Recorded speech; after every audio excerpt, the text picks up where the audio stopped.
I don't think I ever decided that. I always knew from an early age, as long as I can remember, that I wanted to make great tasting ribs. So throughout my lifetime, whether I was a teenager or young adult, I was always on a mission to discover everything that I could learn about barbecue. And I was always on a mission to find and create the best tasting rib. And I think, so I've always been able to make great barbecue. But once I got married and my wife and I would hold backyard parties, we would serve my barbecue and people would say, "Dave, you got some damn good barbecue." And the more parties I had, the more people would say, "Dave, you got some pretty good barbecue here." Until one day they started saying, "Dave, your barbecue's so good. Have you ever thought of opening up a barbecue restaurant?" And so that started the thought, well, maybe I should try and start a barbecue restaurant up someplace, never thinking that it would grow into what it has grown into today. And I actually started in Hayward, Wisconsin, which is my mom's hometown, way up in the north woods of Wisconsin, land of sky blue water, God's country, where a phone call to God is a local call. And there's only 2,000 people in town, and I started building a little barbecue joint. And people would drive by and they'd say, "Dave, what are you doing?" And I'd tell them I'm building a barbecue joint.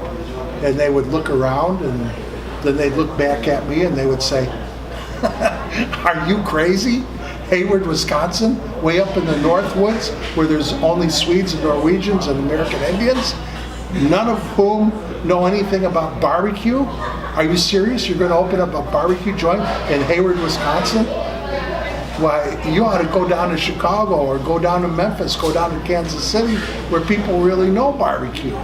But, like anything, if you have a dream, if you're willing to work hard, anything is possible.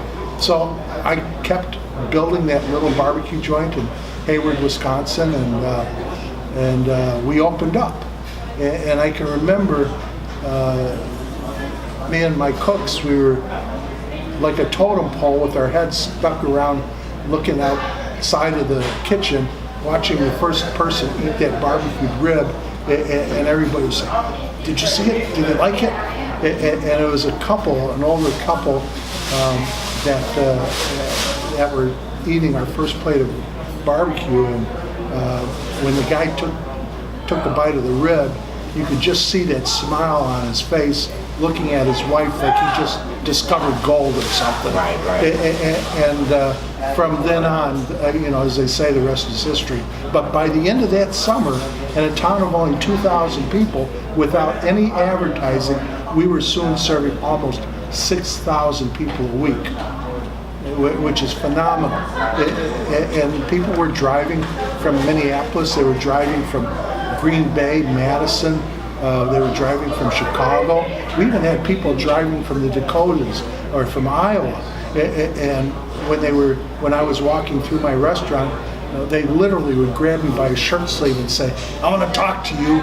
And then they'd stick their finger in my face and say, "You need to put a barbecue joint in my city." And so it was like they almost demanded that I expand.